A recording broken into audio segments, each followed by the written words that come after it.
వచ్చేందుకురా?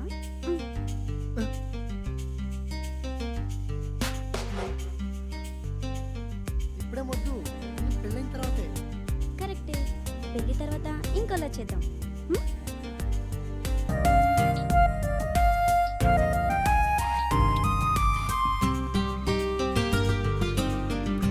నవ్వంటే నాకు నచ్చాలి. పెళ్ళంటే 3 ముళ్ళు. ఇలా 4 కూడా మధ్య కాదు. అదొక ఎమోషన్.